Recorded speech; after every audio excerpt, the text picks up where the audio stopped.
I had foreseen everything, the time and the place, yet this is the second time we failed to catch the murderer.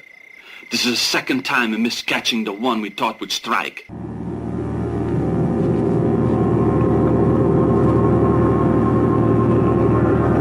Everything is ready, my darling. Do not be afraid. Soon we'll be together again.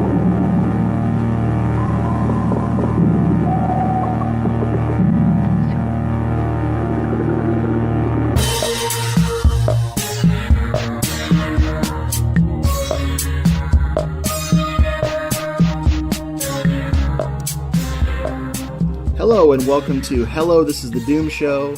I am Richard. I am joined once again by Jeffrey. Good evening, Jeffrey. How do you do? I am fine. That's nice. Yeah, this is an episode where we're going to talk about something. Maybe.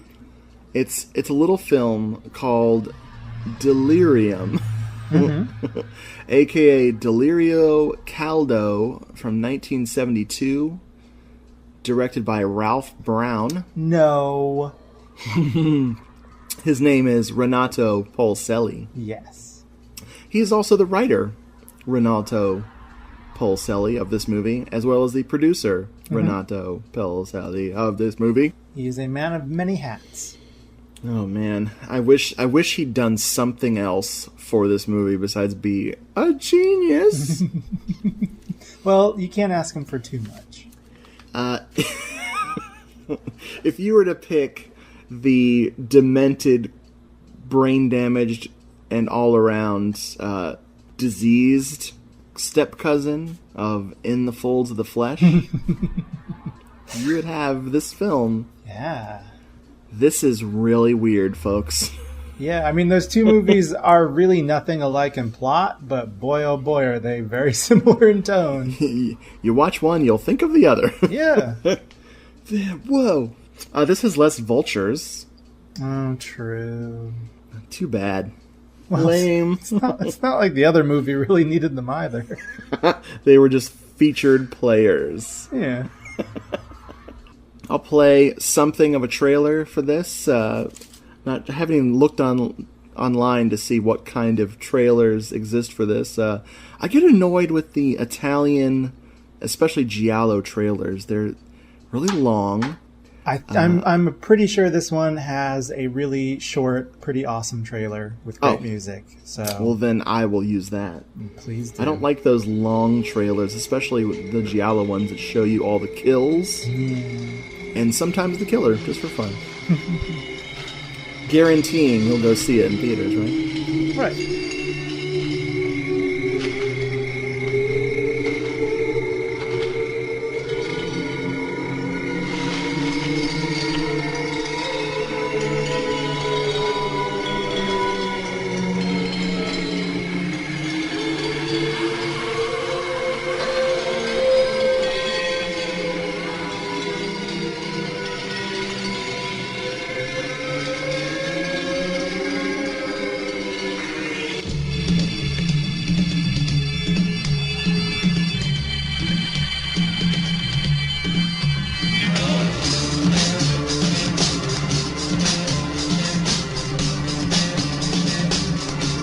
So, okay, I'll start with the plot.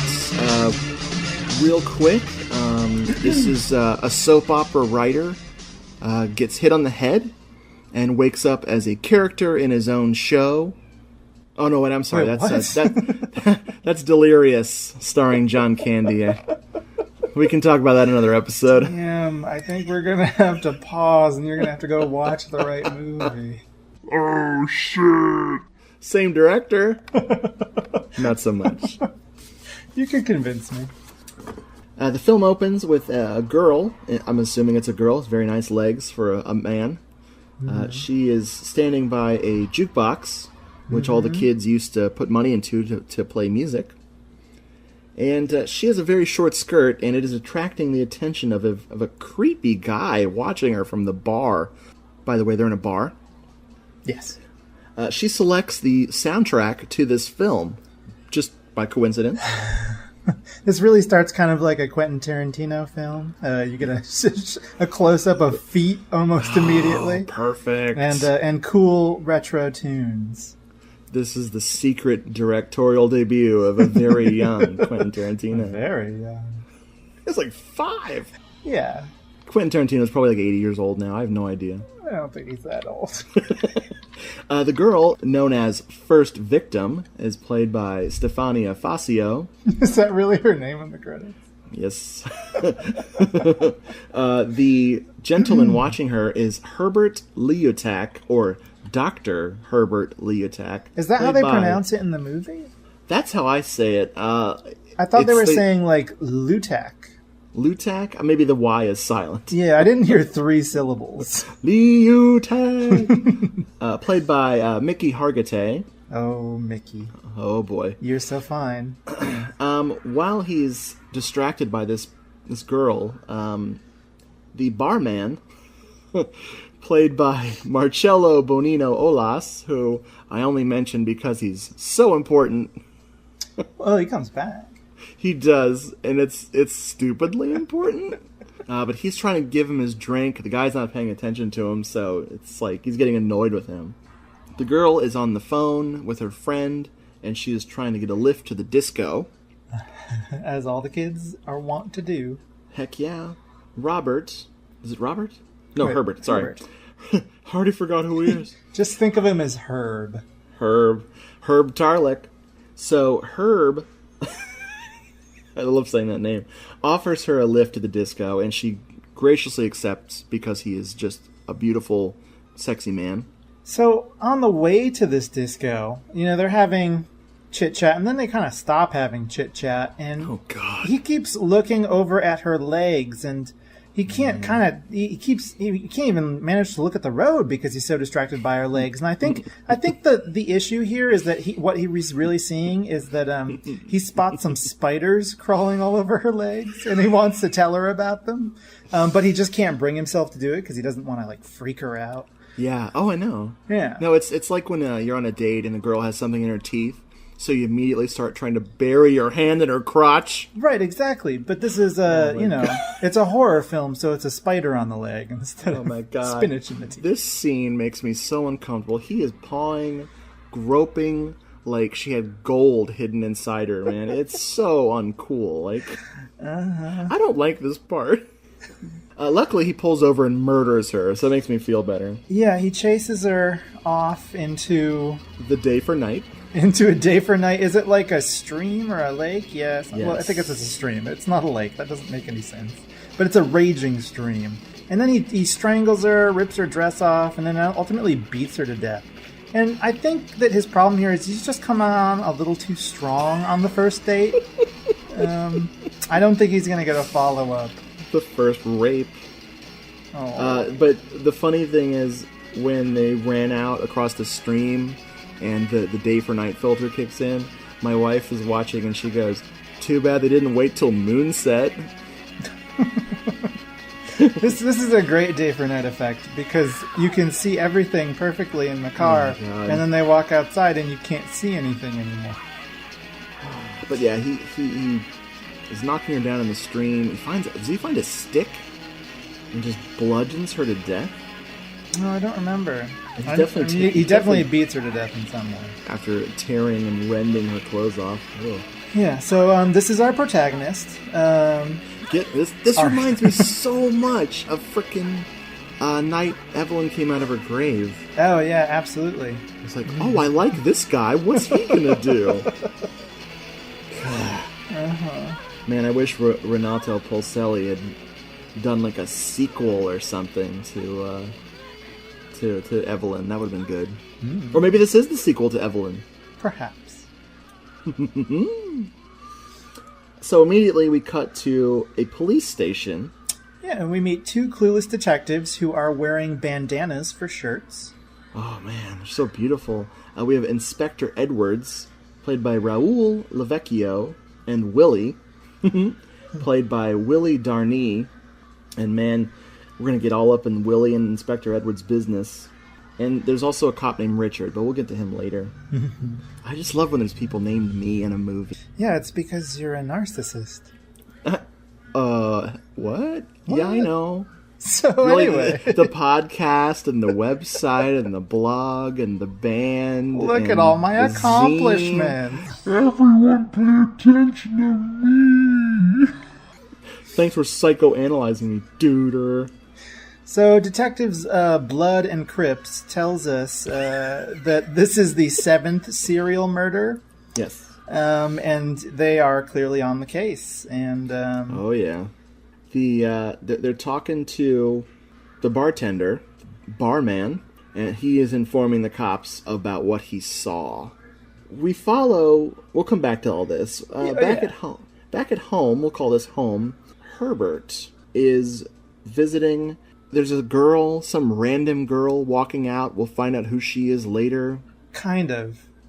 Barely. In this version of the film, spoiler, there are 2 versions of this film. God. We'll be talking about the other one after we finish talking about this one.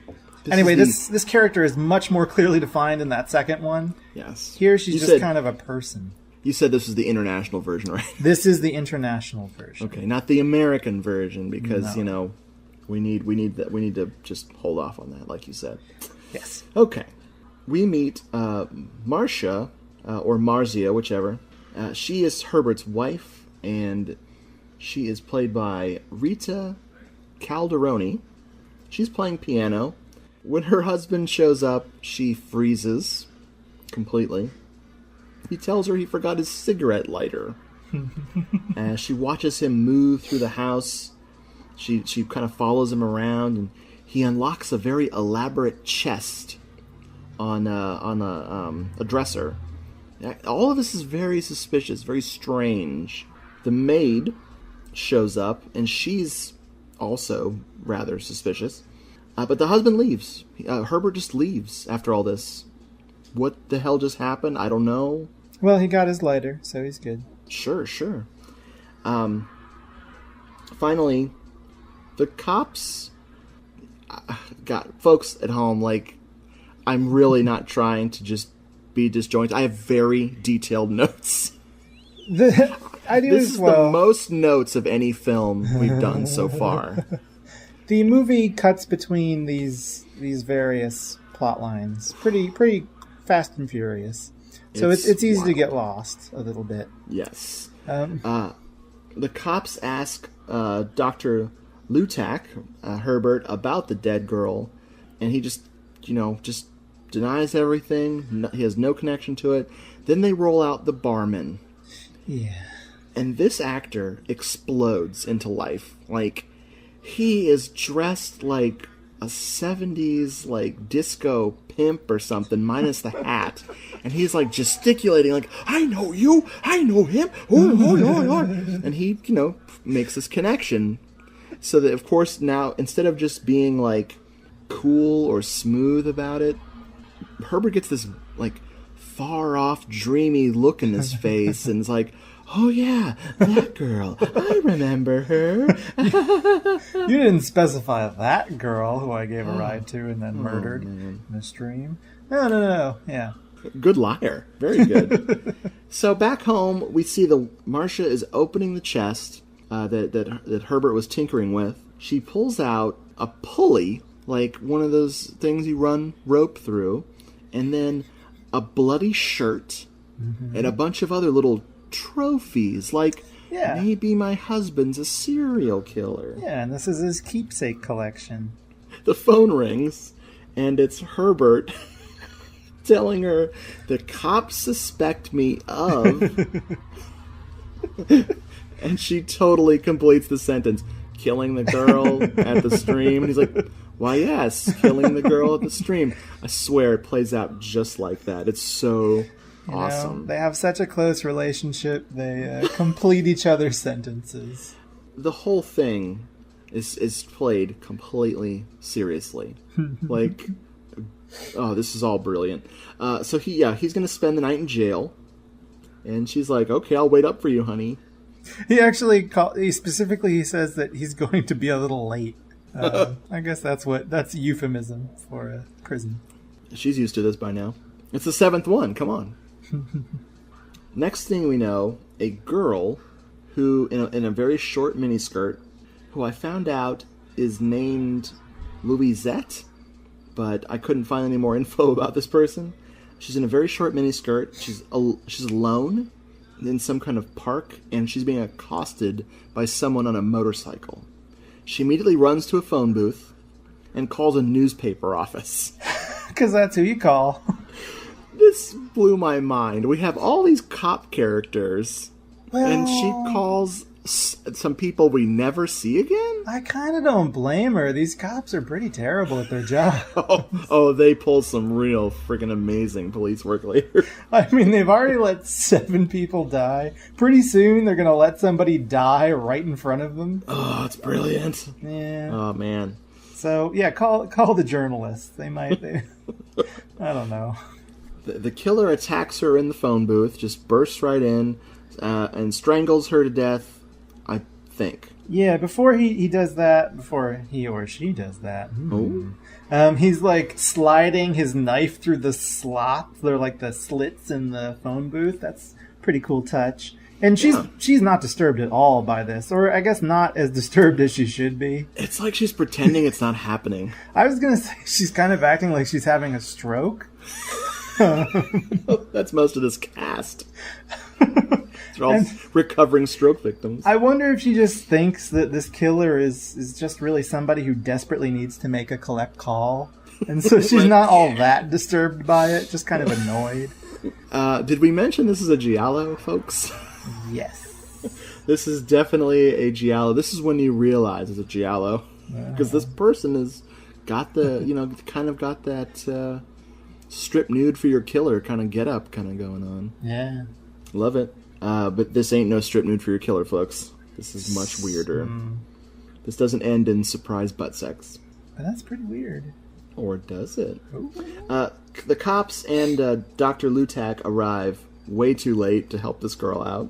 Right, but this is interesting because we all of a sudden kind of know that, Herb isn't the killer. Unless he pulled off some really good timing, it's obviously not him who killed this woman. So there's 2 killers. I hope he has a twin brother. What's a name that sounds similar to Herbert? Oh, I guess Filbert. Filbert Lutic. Oh, God. Pubert. There's my Adam's Failing Values reference for the night. There could be more. I won't say now. Time will tell. Where am I? Yeah, there's a lineup next with the detectives and Mickey interviewing. Well, I guess they're not really interviewing the suspects, are they? No. They're just flashing a flashlight in this group of dudes' faces and accusing them all of being the killer. Yeah, and it's clear that Herbert's trying to take some of the suspicion off of himself for his murder by saying, kind of implying that this was the same murderer of the girl in the stream bed that he committed. We meet a character. Oh my God. Okay, I didn't know this guy's name until the American version. Yeah. The actor's name is Tano Cimarosa. He's kind of like Mario Adorf's ugly brother. Oh my God, it's brilliant. The character's name is supposedly John Lacey, right. A.K.A. Croquetta. I don't understand that part, but we only hear him referred to as the parking attendant. Yes, I referred to him in my notes repeatedly as Tom Selleck. Tom Selleck. So you just have to deal with that. Wow, Tom Selleck really let himself go. I will try not to do that, but it's in my notes, so we'll see what happens.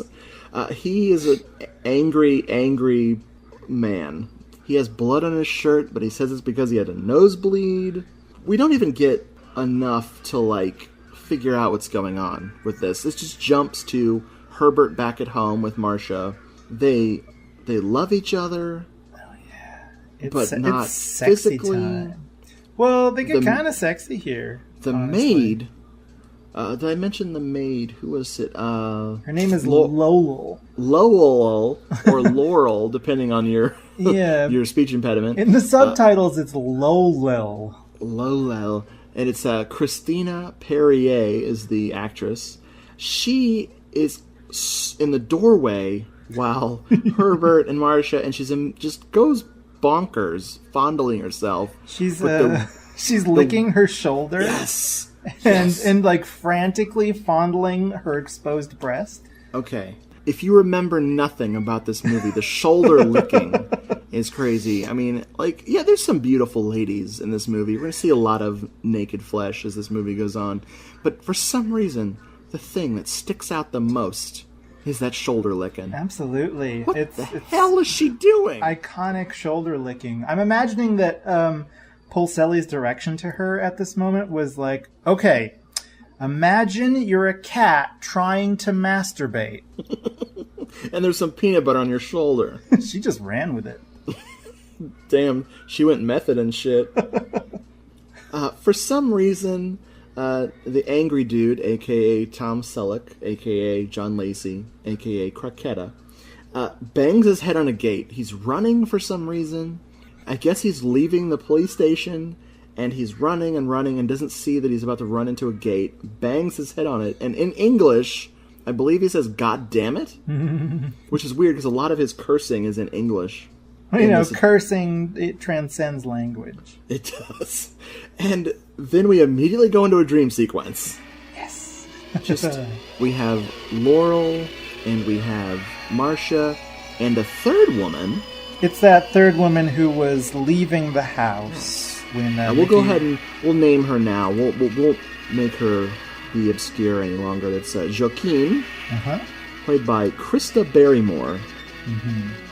And the three of them are sitting in some kind of dungeon or just an underground stairway. Yeah, they're lying down on this staircase upside down, and Herbert is standing above them, shirtless and crazy.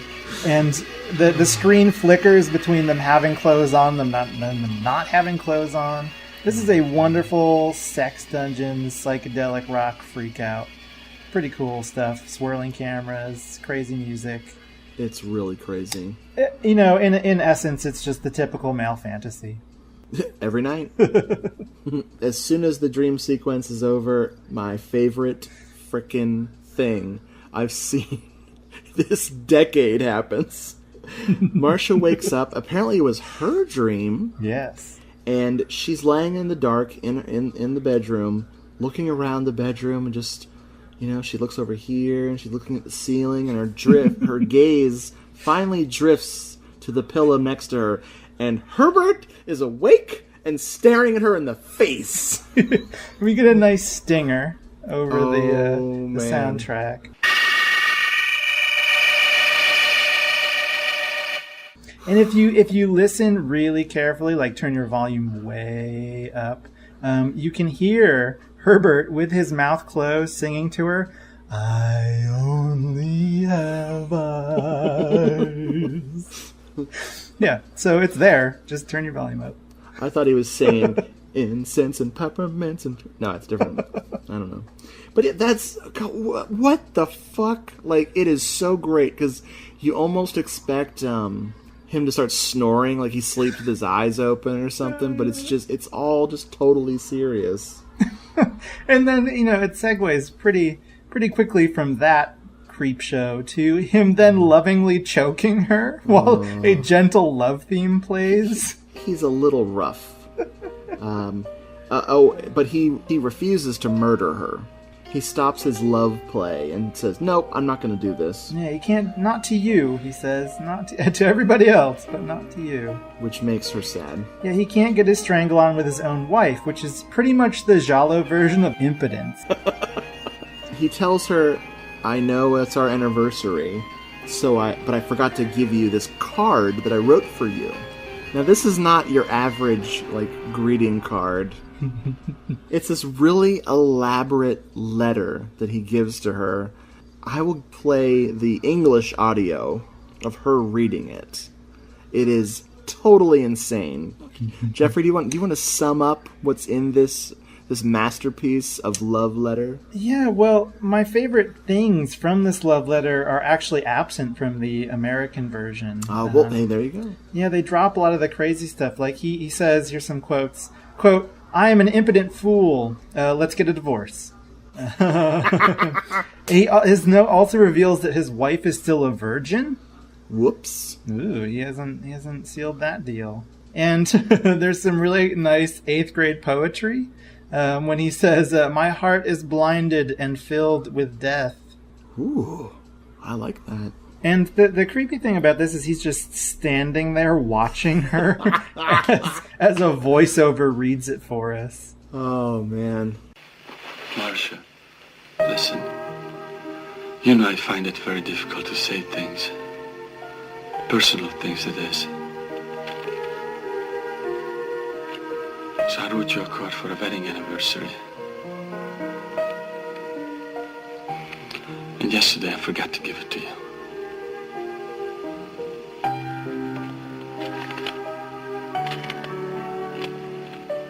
Marcia, I love you. But I'm sick and impotent. Only by succumbing to the evil desires of my sickness am I a man. I don't want to hurt you. I don't want you to be unhappy. We must separate. You're still young and beautiful. You can make a new life for yourself. On the surface, I may be a scientist, but under that respectable cloak, there is a wounded, cornered animal. We must separate. I love you. He's conveying emotion all throughout the scene just by swallowing a lot. And I guess Adam's apples flying around. I guess Mickey Hargitay, he studied at the School of Gulp Acting. Jeez. So, the Gulp Actors Guild. or Gag. the gag. The gig. There was another killing last night while I was with Inspector Edwards. It's really disconcerting. I was so worried about you. The fact that you knew that girl who was killed and you're helping the police. I had nightmares all night. Why, darling? I am Dr. Herbert Utag, a respected man, also by the police. I love you. I love you. Love you. I love you. And where does that love come from? He looks out the window and he sees that there's a cop watching the house. But Marcia, she's not done. She's totally devoted to Herbert, and she is just tempting him and telling him to like repeating this theme of "you can do whatever you want to me. I'm really serious. I'm still a virgin, idiot." So he throws her around the room and like half gropes, half fondles. I don't know what he's doing to her. Then he gets out another secret chest. He opens up a little box and takes out what I'm calling his pimp stick. It's this thing. It's a cylinder. Yeah, it's a cylinder. I have no idea what the hell it is. It's not pleasant. This is not a toy you find at Todd's. Todd's is the porno store here in Tampa. We are not. Neither you nor I are closely tied in enough to the sadomasochism community to know what the cylinder is. Oh, But thanks, Jeffrey. If our listeners know, they can always email us. Oh, they're already gone. The minute you said that, they just tuned out, man. They're like, these guys, they know Losers! nothing. What a bunch of vanilla bitches. So, this thing has spikes on one end, and he forces her down, and it's like scraping this thing along her back. I'm getting really turned on during all this. All the listeners just tune back in. Hello? No, I didn't like that. It's nasty. He, Herbert then stops himself after causing a little bit too much pain, and he runs over to a mirror and starts yelling at himself, calling himself a hyena. And I disagree. I don't think he's a hyena. I think what he is in this moment is Mario's face on the opening screen of Mario 64, where you can like click his face and drag it to distort it. That's kind of what he looks like in this moment. He's doing some heavy facial acting. That was some deep nerd. That was awesome. I like that. They do a great thing where he shatters the mirror as he's yelling at it. He pulls back his fist and swings, and as he swings his fist, the camera swings away, and they add the sound of shattering glass to make you feel that glass they couldn't afford to break. Enough! Do you hear? That's enough! Enough! Enough! Do you hear? In the next scene, he calls up the detectives. He has now composed himself again. And he says that he will lead them to the killer because in his spare time, between breaking mirrors, he has conducted his own, quote, meteor psychic investigation, which is a total fake word. I think that if it was a real word, it would mean that he can predict what the weather will be next Tuesday. But he says that it basically means he can now predict the time and place of the next crime, which to our bandana detectives should imply that he's the fucking killer. No, they would never suspect him. Yeah. Well, actually, they don't. He tells Marcia that he knows who the killer is, and the killer may even kill someone that he loves. Mm-mm. And she's like, "Are you talking about yourself?" It's fucking great. So we cut to a blonde woman who we'll find out is Miss Heinrich, played by Katia Cardinali. She is wearing a mini skirt that looks painful. Oh, is it mini shorts? It looks painful. But she's standing near a swimming pool. She's being stalked by Croquetta, which I just remembered something about him. He acts like he has fleas. Did you pick up on this?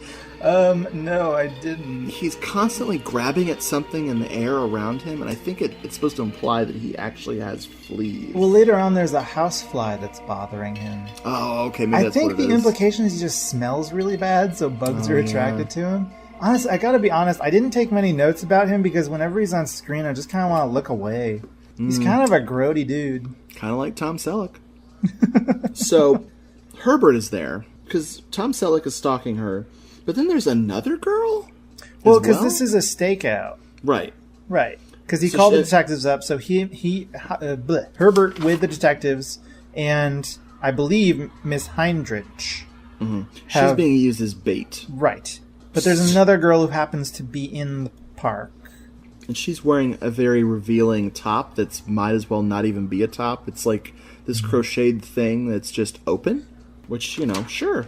I mean, I'd be worried about mosquitoes or something like that. While Herbert is very creepily... If I was Miss Heinrich, I would get the fuck out of there. I don't care if I knew this doctor. Mickey Hargitay is just creeping me out. And I know this is a movie. He's just so weird. Like, I noticed the cops are using you as bait. It's you, Dr. Utak. Were you expecting someone else? I thought you were the killer, I guess. I'm sorry that the police choose you. You're so young. I enjoy this type of work. And I feel much better now you're here. You're frightened. Yes. I don't blame you, Miss Heinrich. Don't worry, though. I won't leave you alone. Dr. Utak, you killed a woman just now. Come with us. The cops in this scene are frickin' hilarious. There's one cop who looks like he should be in a beach movie. There's another cop who looks like a drug dealer, who has these big, thick glasses. He pops out from behind a tree, and I was waiting for him to have an Uzi and a pound of coke. Cops are hilarious.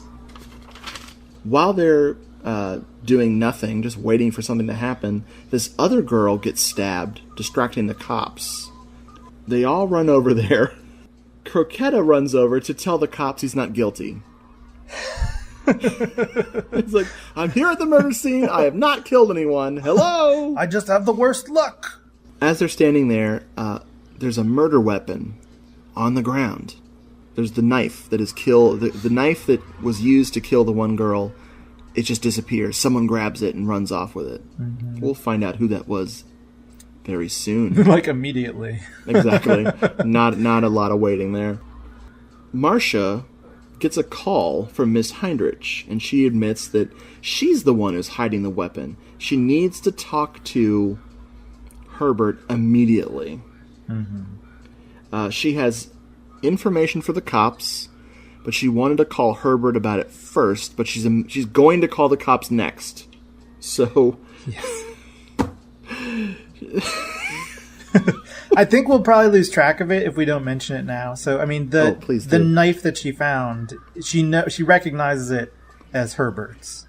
Yes. And that's the information she has. Thank you. I didn't even know how she knew that.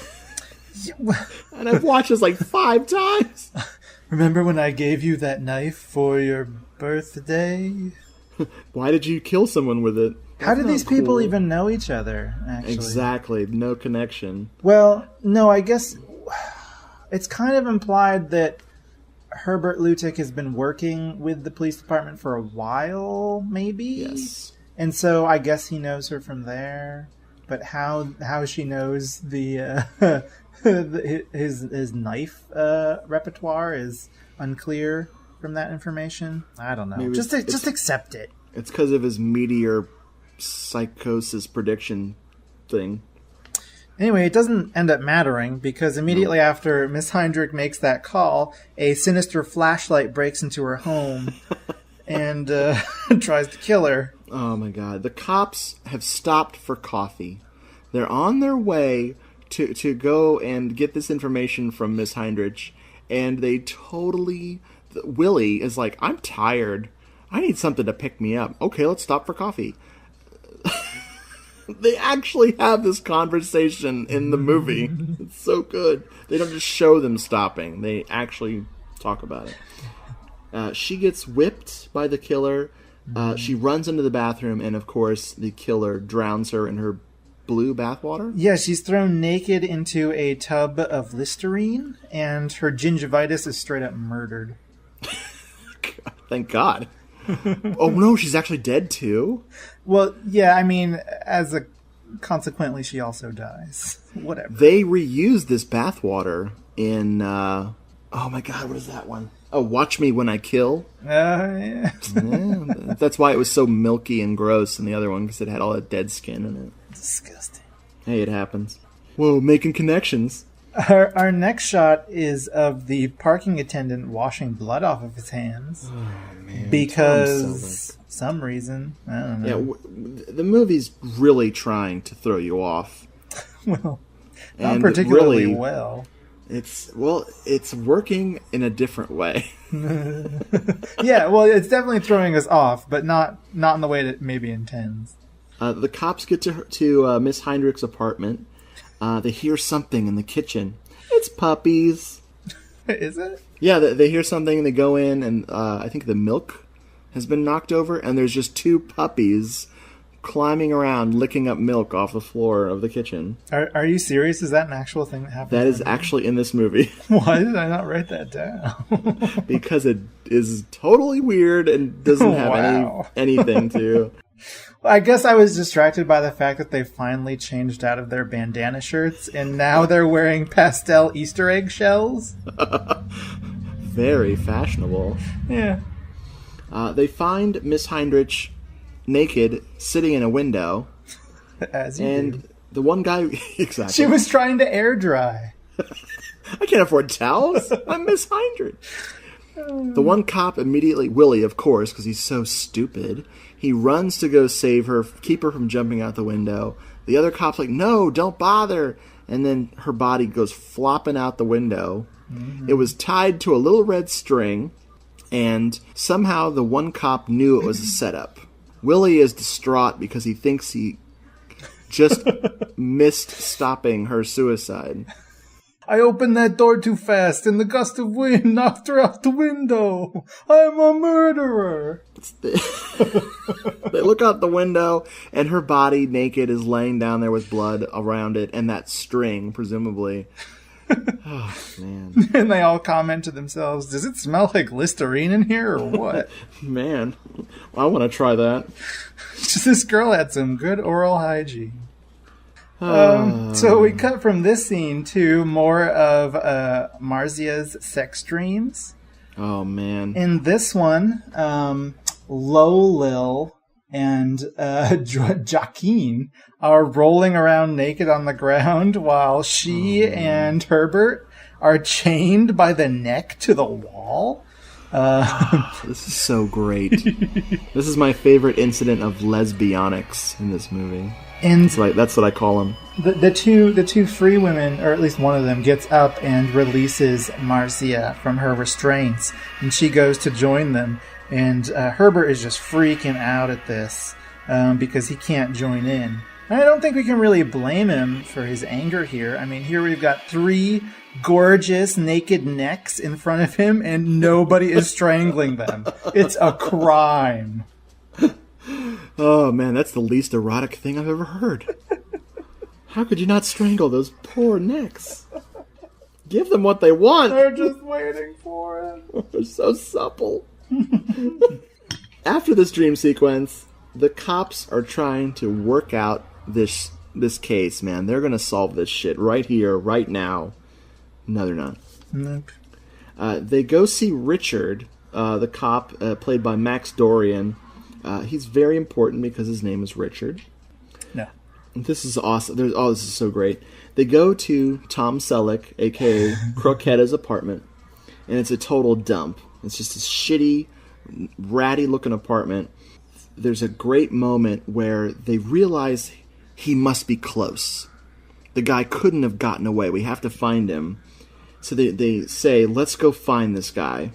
The actor who plays Richard misses his cue, and I rewound that twice. It is so funny. Everyone bolts to go find this guy, and he just looks off camera for a second, goes, "Oh, now? Oh, okay." Then he goes. It's so good. Look for that. It's so great. We find out what Croquetta's up to. He's snooping around, presumably at the Lutak's house, and he finds a secret entrance that leads downstairs. He goes in, and of course the door slams behind him. Whoops. He kind of just wanders around for a while, seeing all the crazy sex dungeon stuff, which is real. You know, it's been in the dream that Marcia has been having, but it's also real. They actually have a sex dungeon in their villa. And the only really important thing here is that he eventually finds this big sheet of metal that has a room on the other side, and this sheet of metal has little peepholes all throughout it. And he looks through it and sees Lolil, the maid, lying down, and someone is doing something to her. Oh my god. What? I think it might be injecting drugs into her vagina? Yes. This is really bizarre. And it's so disconnected, it's less disturbing and more, what? Because she's trying to talk this person out of doing what she says, "I'll never tell anyone about you," etc., etc. And you're looking and you're like, what are they showing me? And I swear, it looks like you said, a hypodermic going into her vagina. Right. Oh my god. It's weird. All I know is that Croquetta starts trying to get in there, trying to break in, and he actually yells the line, "You're trapped, shitface." Well, the detail we left out is that after injecting her extreme upper thigh with these drugs, this killer has then turned on a gas tank with a hose connected to it, so the room is quickly filling up with gas. So killer. Oh my god, this is so ridiculous. I love it. Tom Selleck is trying to break in. Well, now we see cops talking to Marcia. She's got a great headscarf, except I hate headscarves. We come back to Croquetta. He gets gassed. We think that Lola is dead. I thought she was dead.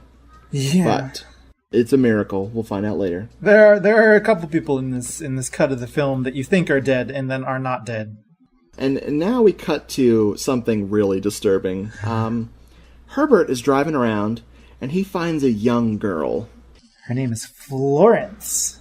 Yes, Florence is played by someone. I don't even know who. Yeah, I don't even have any idea who she is. She's not on the cast list. Some really disgusting sexual discovery music kicks in, something out of a Swedish movie, really sweet, poppy, yearning. Ugh, it's really disturbing, because we know what Herbert wants to do.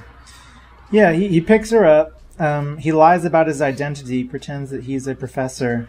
And again, he's really distracted by the spiders that are crawling all over her legs. And he's again pondering whether or not he's going to tell her about them.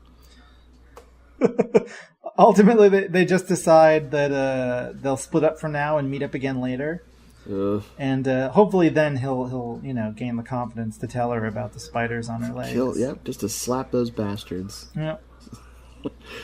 Meanwhile, good old Croquetta is still snooping around the house. This is where the movie gets even more confusing. Marcia, still in her headscarf, sees some random girl with her lover, and it reminds her of happier times with Herbert. All those days before they were married and they still weren't having sex. Yes, when he hadn't, once you tie the knot, then you can strangle. Those wonderful pre-strangling days. I forgot to say, he makes a date with Flores, and he says, "I'll meet you behind the school at night." Like, oh, God! Just left of the dumpster. Oh. Wow. So now Joaquin shows up. Finally. We find out that this person is Marcia's niece? Do we find that out in this cut? I don't think that we do. I think so. Really? I think so. Yeah. Okay. I think they might mention it before the end of the movie. Well, because in the American version, she is Herbert's niece. Right. But I think in this one, it says that... God. Because I think she calls Marcia Aunt Marcia. But that could mean either. Yeah. Oh, God. This is confusing. Well, their relationship is obviously pretty complicated. Oh, yeah. As we'll get into. She shows up and she warns Marcia there's a man in the house, locked in the house. Herbert shows up. He sees a note on the door warning them there's a man in the house. He gets his gun, but he unloads it. Okay? And then goes looking for said man, who we, of course, know as Tom Selleck. Calling him Tom Selleck is really just giving people a wrong impression about what this guy looks like. Oh, no, it's not. It really is. Imagine if Tom Selleck had his DNA combined with... a gorilla. Hey, that's racist. No, it's not. It's accurate. No, it's just true, folks. I'm sorry. Well, we find that he, our parking attendant, has found the murder weapon in Herbert's house. And so he calls our intrepid detectives with this fact. But while he's trying to communicate it, he is menaced by the housefly that is attracted to him because he smells like rotten bologna. Thank God this isn't in smell-o-vision.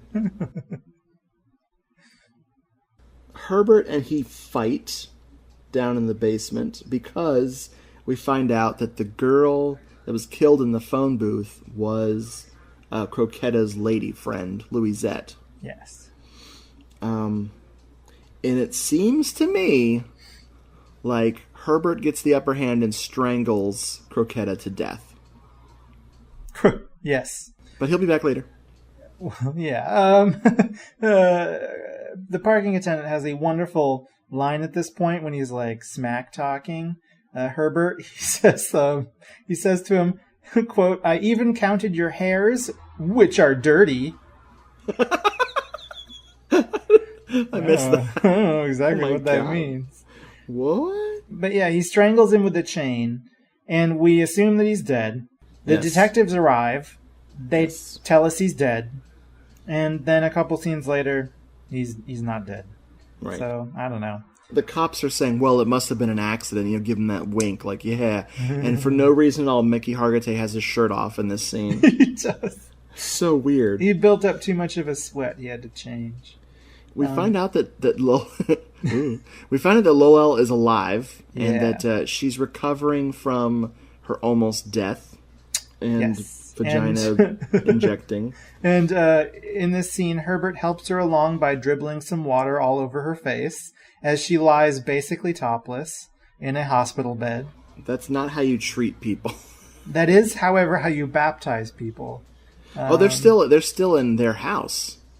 She's not at the hospital yet. Oh yeah, that's right. Never mind. Well, let me tell you, it's important. So that was like just a homeopathic cure, like a home remedy for her issues. Okay. The cops have a knife that they found in Herbert's house. It makes them suspicious. And, oh my god. The next thing we know, my notes say, very optimistically.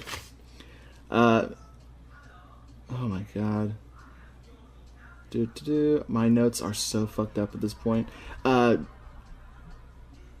Joaquin and Marcia have this amazing moment where Marcia is very seriously talking about what's going on and how upset she is, and Joaquin is laughing in her face. I don't even know if you remember this part. But I don't really know. Oh my god. So, but meanwhile, Herbert, while this is happening, Herbert is off to pick up Flores for their date.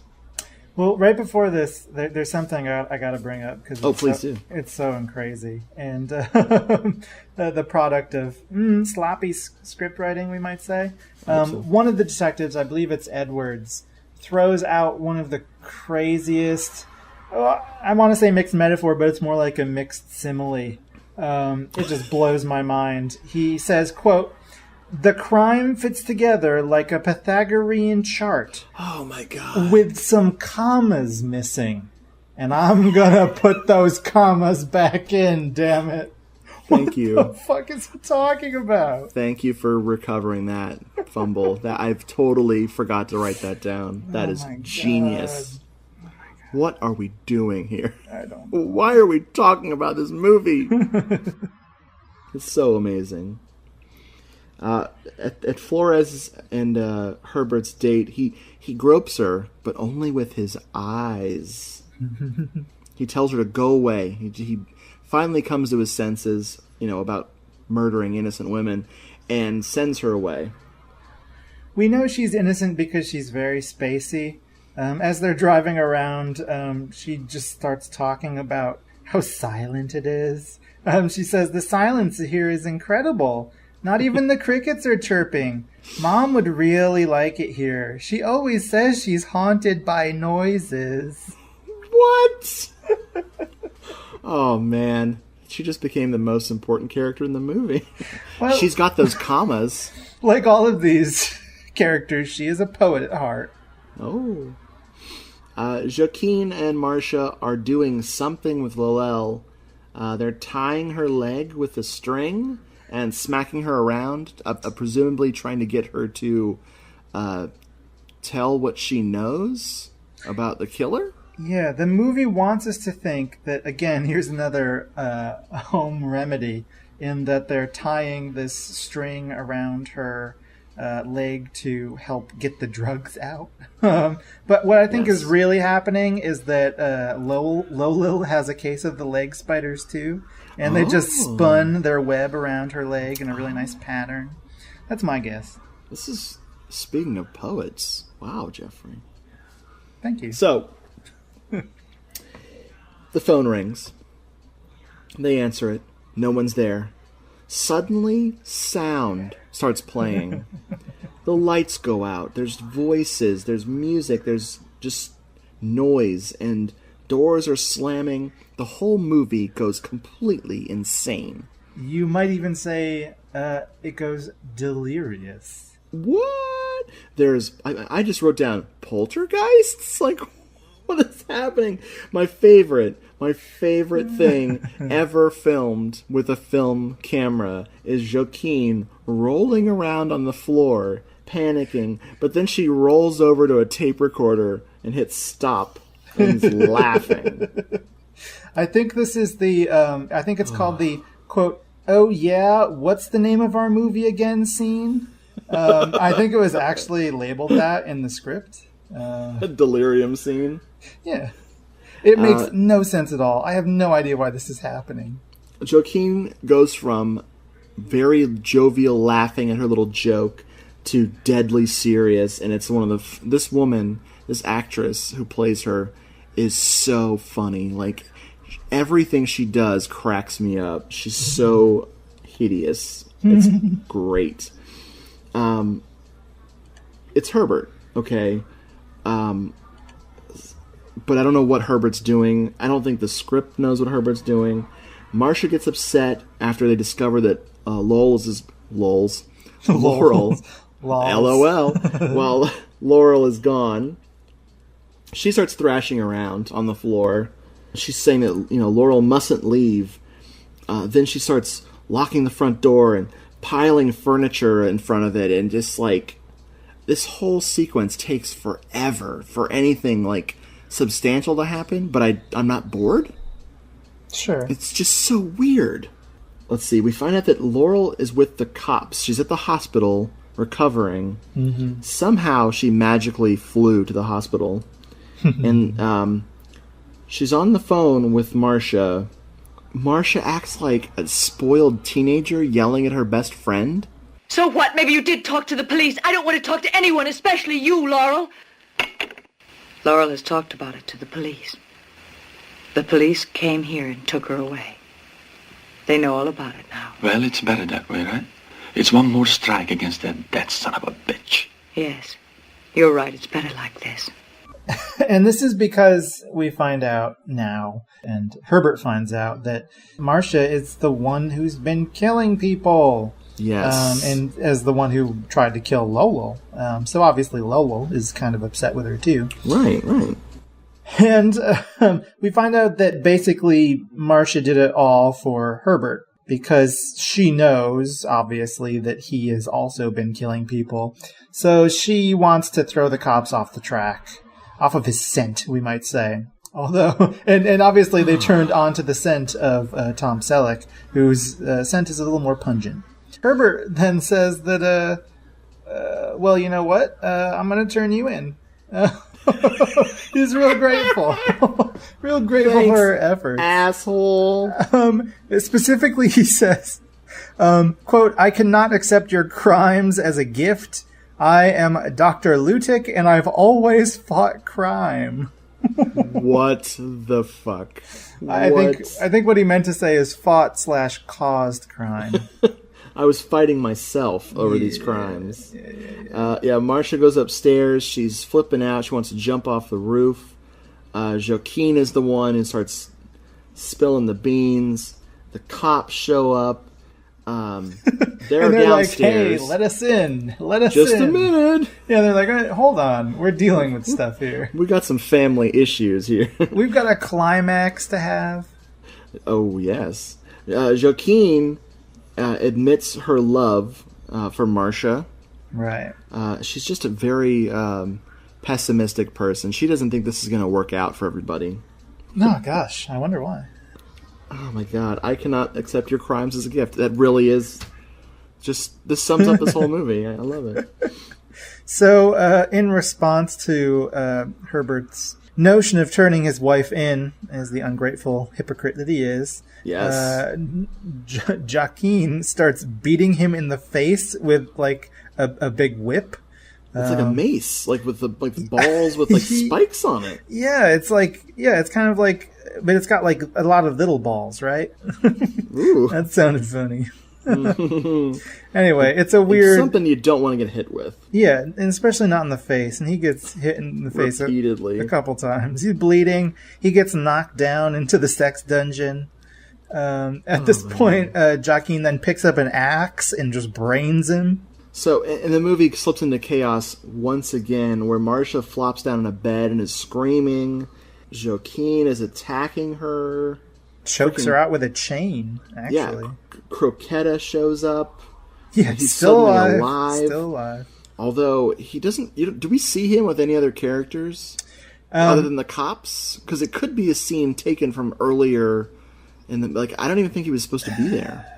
I don't know. I think we do see him with the cops, because he opens up the basement hatch, like the secret passageway into the sex dungeon, And he sees, and you see him with the cop seeing Herbert trying to crawl up and like asking for help, and then eventually falling down and dying. Oh my god. So I don't know what the hell was going on there. I know that both Marcia and Joaquin are dead. Somehow they killed each other. Yeah, well, it's not entirely clear. It's actually a lot clearer in the American cut what happens. I guess they were just trying to edit around that. Joaquin definitely strangles Marcia, and then the next we see, Joaquin has I guess it's a rake sticking out of her front side. And I guess the implication is, we could say that Marcia did it, but I think that she killed herself. Oh, that's my guess, or what we're maybe supposed to think. And no end credits, just some images from the dream sequence? Yes. Like stills? We get some stills of the torture orgy. Do they show the cops carrying Marcia? Yes, that's the last thing we see. She's mostly dead, and then she definitely dies, so they just drop her down to the ground. Wow. And then we get a nice vocal version of the theme song, which is great. It is such a good song. It is pretty incredible. Let's take a break and come back. Yeah, I need to wipe the sweat off my forehead. I need to go choke a bitch. Oh, this movie inspired me to kill myself. Stay tuned, folks. We'll be right back. I am Dr. Herbert Utag, and I've always fought against crime. It was you killed my sister! You filthy murderer! Filthy animal! See if you like this! You murderer! You waited till this afternoon! I know you didn't stop it! Let go of me! Break open the door, quickly. I'll go and see if there's another way in.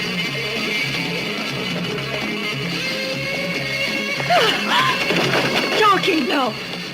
You killed my sister! You killed Bonita! I'm going to kill you, you filthy animal!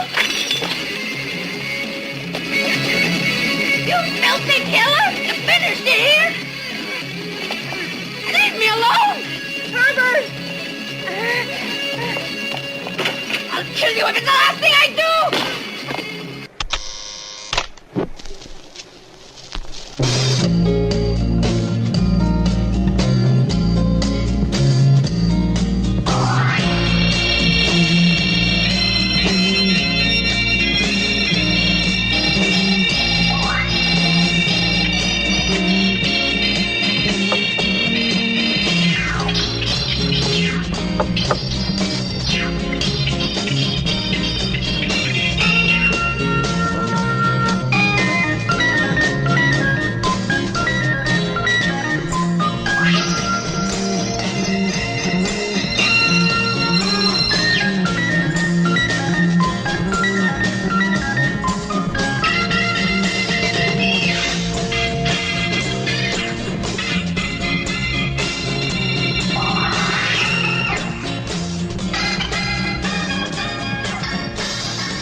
Okay, we're back from our fake break, although it was totally real for you folks at home. For some reason, there are two versions of this movie. One's in good quality, with subtitles in Italian. The other is in inferior quality in English, with extra scenes. It's really confusing because it's actually in mostly good quality. But then there are some shots, particularly in the beginning and right at the very end, that are much worse. Obviously, like VHS transfer material. And it's got subtitles at one point from a language I do not speak.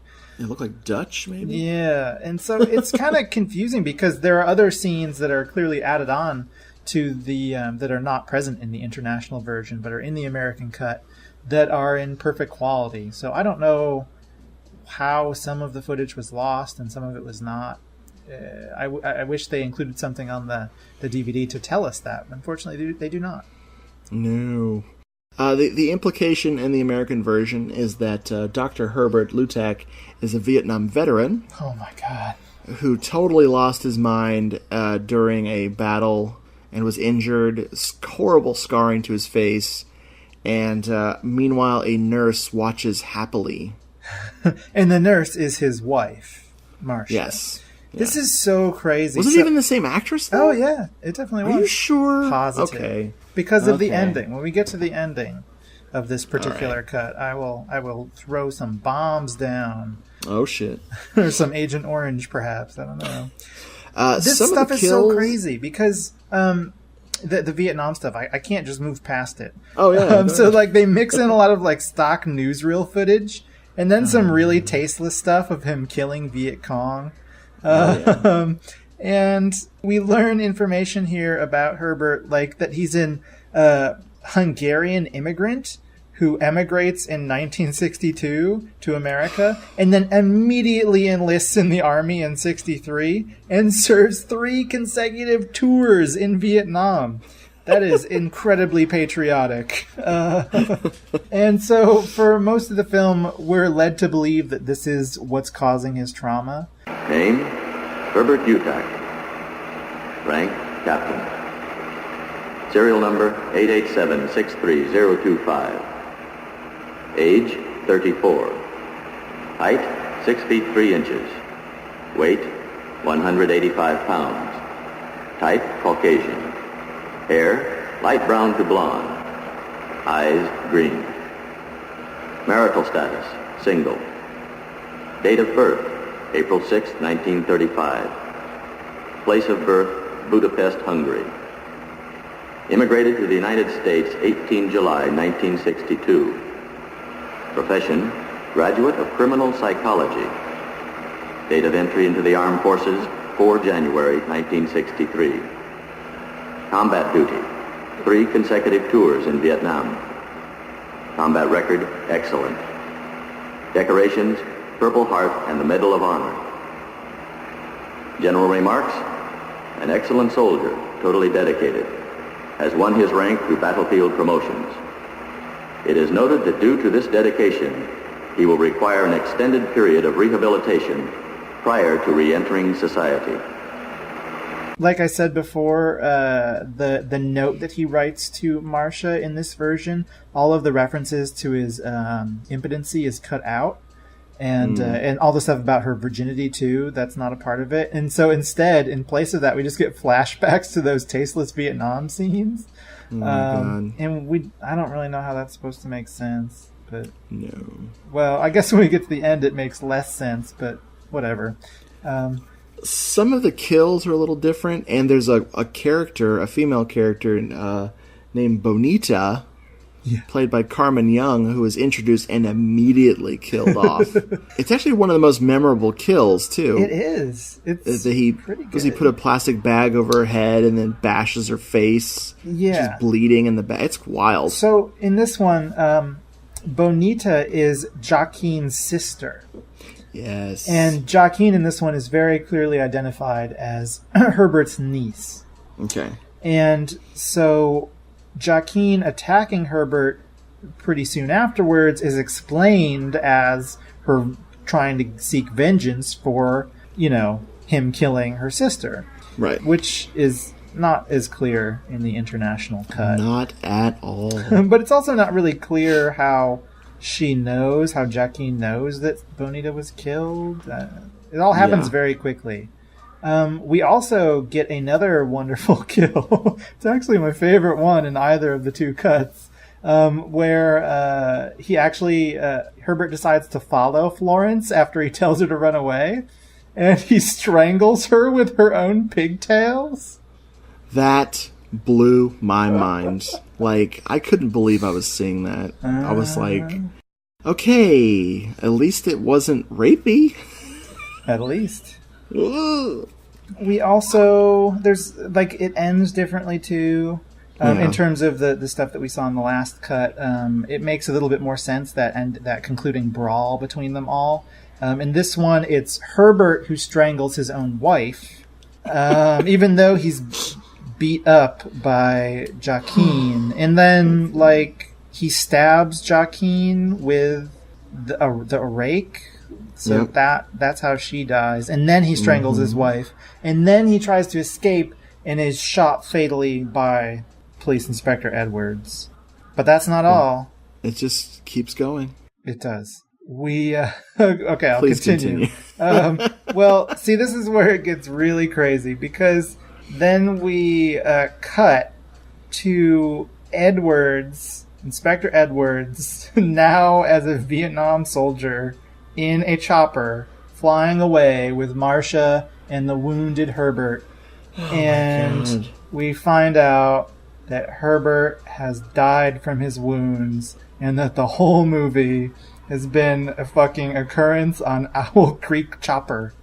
Or Jacob's Ladder, which is a little closer. Do you know why I had to have you explain that? Because I didn't get any of that. I was just sitting there watching it going, oh, so they're just flashing back to him in Vietnam, okay. Yeah, no. Like, oh yeah, that's his wife. I didn't recognize that was Inspector Edwards. I didn't recognize the actor. Yeah, it was. Because I know it's the same dude, but he looks so different to me between the two things. I didn't even connect it, so you just blew my mind. Yeah, the entire movie was just the last few images flashing before his eyes before he died. It's just the ghost of a licked shoulder. That's, you know what? You're an 8th grade poet too.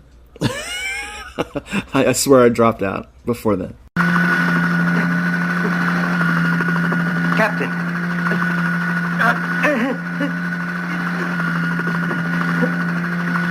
Take it easy. You'll be all right.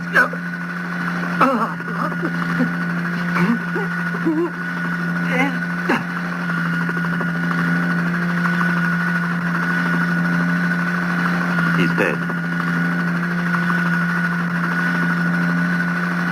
The only other interesting thing about this American version, which I would say is definitely the inferior cut of the film. Again, it's got some cool things in it, like those extra kills, but it loses out on a lot of things. Like, the dialogue isn't nearly as crazy. For once, the dub is not as crazy as... Who knew? Like, we were missing the hyena bit. Like, that's gone. Yeah. There's a lot of stuff that's just missing. The dub does have its moments, but yeah, like it's not. It's nowhere near as close. The only really cool thing to discover is that right at the beginning of the opening credits, we find out that one of the people who helped get this film released in America in this American form was Matt Cimber, who, I don't know if you know him, he's a director.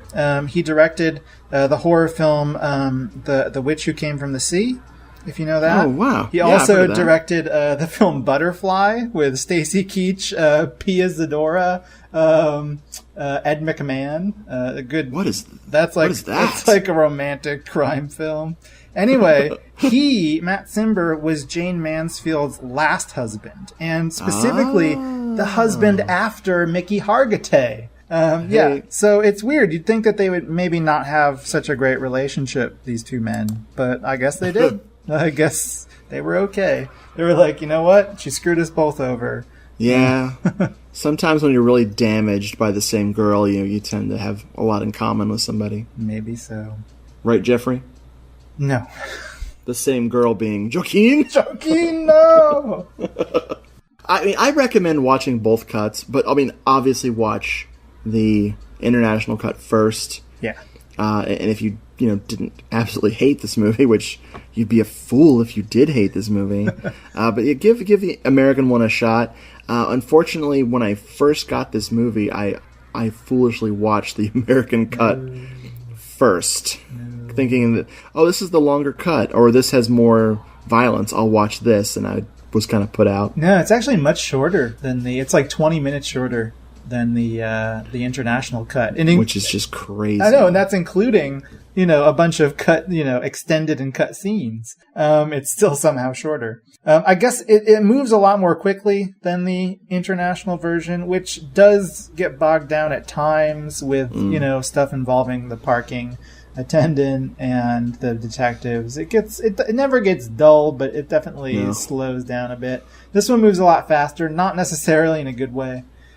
I honestly don't know which one I think is crazier. They're both insane. Yeah. They are kind of companion pieces. I kind of understood the first movie the first version, the international version, a little bit better after watching the American version. So I guess it's kind of important that you watch both. The complete story is something between the two. Yes. It's like Rashomon. If only there was 2 other versions. It's exactly like that. This was, as we said, directed by and written by and produced by Renato Polselli. He directed The Vampire and the Ballerina, which I like. He also wrote a very odd film called Psych Out for Murder. Yes. Which I recommend you track down. It's a lot of fun. It's a very fun one. And he also, of course, directed the reincarnation of Isabel, a.k.a. Black Magic Rites, which is so crazy. You've seen that one, yes? No, Oh my I God. have not seen that. I started watching it and just didn't follow through. Yeah, it's got the same cast of Rita Calderoni and Mickey Hargitay. It's awesome. I actually like it even more than I like Delirium, and I like Delirium a lot. Nice. It's crazy. I will watch it. I guess I it's will no definitely watch surprise. it. But yeah, good stuff. A big bonus for this film is the score by Gianfranco Reverberi, which he has the word reverb in his name. I have to change my name now. Mickey Hargitay we've seen before in wonderful films like Lady Frankenstein and Bloody Pit of Horror. Oh yes, and what other good things is he in? Black Magic Rites, as I said. And, right. He had a good career outside of Italy too. Well, not quite as good. But he was in a few films, with Jane Mansfield. He has a small role in the film Will Success Spoil Rock Hunter, which is a really funny film. But he did a lot better in Italy, where he was frequently cast against type. He had his Mr. Universe persona. But the Italians kind of liked casting him as muscle men with sexual hang-ups. In this film and in Bloody Pit of Horror, it's off the wall. Oh, my God. He's, constantly looking into mirrors, talking about how much he loves his muscles. It's wild. Yeah. So, yeah, he's great. I love seeing him in things. I really like Rita Calderoni, who was Marcia. She was in a film called A Quiet Place in the Country. It's a very odd film. Yeah, with Vanessa Redgrave and Franco Nero. Yeah. Very bizarre. But I really like that actress. I find her very attractive and just really great, even in this crazy movie. She's pretty awesome. Laurel is a little odd looking, played by Christina Perrier, but she's also lovely. Lola? Oh my God, I can't say her damn name. Lola. Lola. God damn it. Okay, Lola. Yeah. She has it looks like she cut her bangs off herself. Yes, and, bad haircut. And she's also got some acne that she covered up with makeup, a little bit too much makeup. I always like that. So she looks a little strange. Krista Barrymore, who played Joaquin, this chick, I can't imagine, her, it's either she's dumb as a rock or a nuclear scientist. There's something so amazing every time she's on screen. She has no idea what to do when she's on camera. Even better in Black Magic Rites. Oh my God, I need to watch that. Yeah, she's in that too. It's pretty much the entire cast of this movie is in Black Magic Rites. And she's great in it. She's very distinctive like she is here. The funniest thing I could find about Tano Cimarosa, Mr. Tom Selleck, Croquetta, John Lacey, this guy was in a giallo called Reflections in Black. The most important thing, he plays the inspector. Can you imagine that? Have you seen Reflections in Black? No, I have not seen it. It is definitely a lower tier giallo. Worth a look, definitely worth a look. But him playing an inspector, a figure of authority, is mind-blowing. It is hard. It's hard to imagine. I can't even describe it to you. Was there anything else you wanted to say about this here film? I don't think so. There's an interview on the a dual interview on the Blue Underground DVD with Polselli and Mickey Hargitay, and you don't really learn too much from it. You do learn that Mickey Hargitay was sort of fooled into signing up for the film because of the pseudonym Ralph Brown. He thought that Polselli was an American, and so no! At their first meeting, Hargitay was trying to talk to him in English, and Polselli was just like, huh? And the only other interesting things in here, Mickey Hargitay says a lot of crazy things. He says that the main laws of life are sex and food. Well, he also says that this one's mind-blowing. He says that Renato Polselli's films bring, quote, psychological truth. Okay. Really? And then after that, he launches into this really weird rant about war and violence and cinematic violence and how it's preferable to war. I don't know what he was going on about. Oh, man. It sounds like he was poorly translated. Well, no, he was speaking in English. No, I know.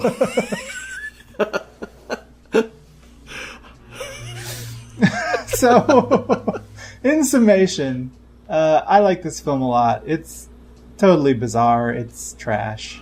It actually broke my laptop. It is current. The disc of it is currently sitting in my my now broken laptop, probably never to be retrieved. I don't know how I'm going to get it out, but I'm just positive that it killed my laptop. That's so how crazy this movie is. Yeah, I have no, sort of interpretation of it. No. I don't know if it's possible. I mean, it's in both forms, obviously, it's been kind of mangled. You get the sense that neither the international nor the American cut are exactly what they had in mind. You would imagine that the Italian version, the international version, would have been Polselli's vision, but it's very clear from the editing that they kind of had to work around a lot of footage they didn't have to make a story. Yeah. So I don't know what to make of it. It's a real oddity. The second time I watched it was for a Moviethon, probably one of the giallo meltdowns, and I came around to it. Like, I loved it the second time. I really regret starting with the American version. Yeah. Just because it's just not as good as the international one. No. But watching it multiple times for this episode was a joy each time. I even had a blast with the American one. Like, just hearing them try to cobble something together out of this. I guess Polselli is just like an auteur or something. What do you say about this guy? Like, no. I mean, this was his baby. Yeah. Like, aren't all of his movies also produced by him for the most part? Well, if that's true, he really is quite the man. Yep. See Black Magic, right? I will. I think it's weird to say because of how batshit insane it is, but it is kind of more of a coherently edited film. It seems more intentional than moments in Delirium do, and I think it's better for that. Nice. That's all I'll say.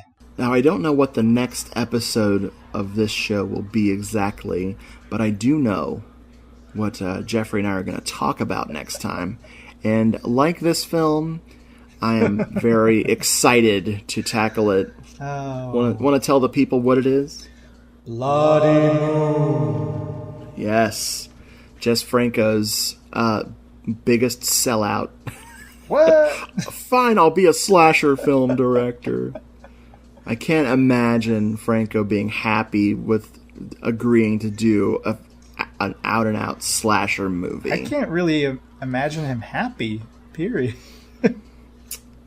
I have theories, but they're all cruel conjecture.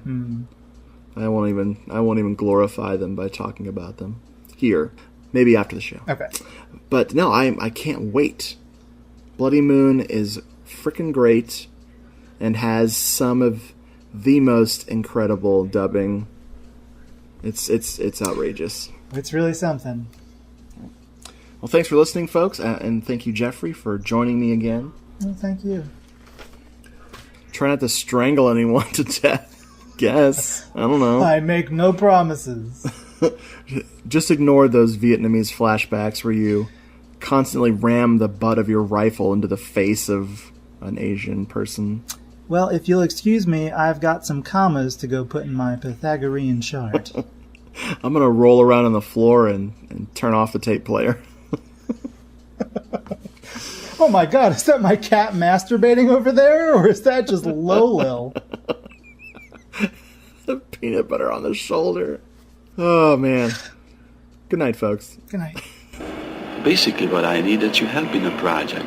I'm making a study on a psychological relationship between a professor and his students.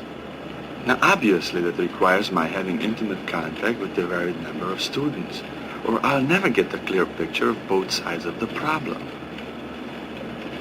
And this is where you come in. I'll meet you maybe tonight or tomorrow night. Meanwhile, you take notes on all the things that come to your mind on matters of student unrest. You could also ask your friends without letting them know your reason. I'd very much like you to collaborate with me if you like to.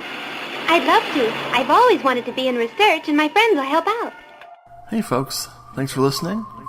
If you want to contact the show, it's doomedmoviethon@gmail.com. Or if you want to hear our archived episodes, you can go to doomedmoviethon.com and click on the podcast link. Beady body beep pop boop podcast.